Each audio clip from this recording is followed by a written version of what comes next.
Hello မင်္ဂလာပါဒီဗီဒီယိုလေးကမချူကျိုင်းတော်ပြန်တော့ကကျိုင်းတော်ကနေတစ်ဆင့်ပေါ့နော်လေရင်ဒါရိုက်မရလို့ကျိုင်းတော်ကနေပြီးတော့တာချီလိတ်ကိုကားလမ်းနဲ့ပြန်နေတာပဲဖြစ်တယ်ကားလမ်းကတော်တော်ဆိုးရယ်ဒီလားမချူဒီတစ်ခေါက်ကားစီးတာတော်တော်လေးအဆင်မပြေဖြစ်တယ်ဘိုက်လဲအောက်တယ်ခေါင်းလဲမူးတယ်အန်လဲအန်တယ်တလန်းလုံးအန်တယ်လို့ပြောလို့ရတယ်လမ်းမှာလဲပေါ့နော်ဒီအီပြေတဲ့ဟာတွေပေါ့စီးလဲတောက်တယ်အီပြေဖို့အတွက်စတော်ဘယ်ရီလဲစားတယ်ဒါပေမဲ့မရဘူးမချူအန်တယ်ပေါ့နော်လမ်းကတော်တော်ဆိုးပါတယ်တာချီလိတ်ထဲရောက်ချင်းမှာပဲလမ်းသွားအောင်ဆိုပြီးတော့ဒီလေမော်တီ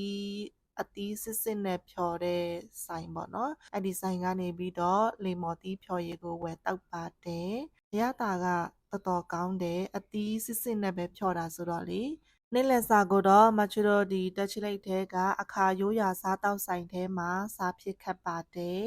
အရင်ဆုံးမစားခင်ပေါ့နော်ဟိုပတ်ဒီပတ်နည်းနည်းလေးပတ်ခတ်တယ်ရှုပ်ခင်းလေးကလည်းအရန်ကြီးစမ်းနေတာမဟုတ်ဘူးဆိုပေမဲ့တော်တော်လေးကိုหนีပြောတဲ့ထဲမှာပါတယ်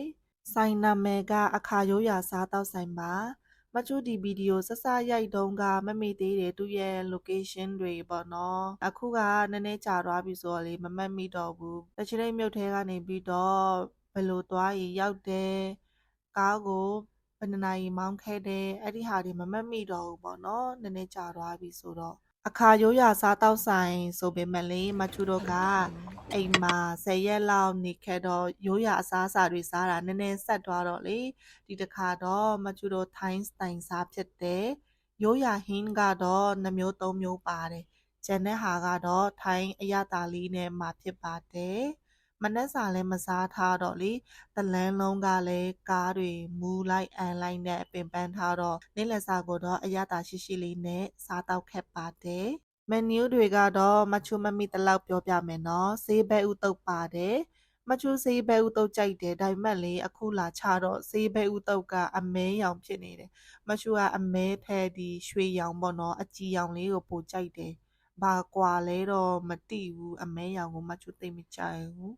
နောက်ပြီးတော့တုံရန်ဟင်းရည်ပါမယ်သိမ်းမော်ဒီထောင်းပါမယ်ခရမ်းကစော့တီးပါမယ်နောက်ပြီးတော့မှုရောထောင်းလဲပါပါတယ်နောက်တစ်မျိုးကရိုးရာစားစာပေါ့နော်ဓာတ်ရည်ကောက်ရွက်ကြော်လို့ပြောရမှာလားအဲ့ဒီဟာပါတယ်မချူတို့စုစုပေါင်း4ယောက်ပါနေ့လယ်စာကိုတော့အရသာရှိရှိနဲ့ထိမိခွေပေါ့နော်စားတော့ခက်ပါတယ်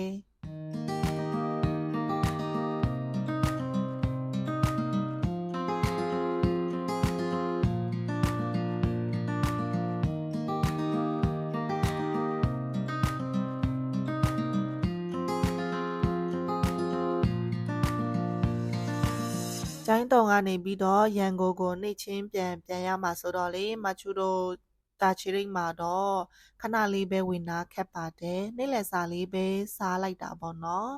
ပြီးတော့မချူတို့လေရင်ကွင်းကိုသွားပါမယ်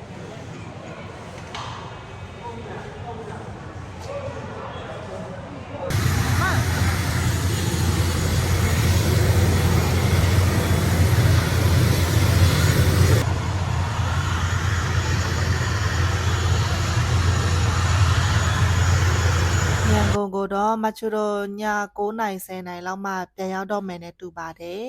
နေရင်အချိန်တွေကအရန်ကောင်းတယ်ရာသီဥတုလည်းတာရတယ်တိမ်လေးတွေပေါ့နော်ဒီရဲ့ vlog ကတော့ဒီလောက်ပါပဲအားလုံးပဲ bye bye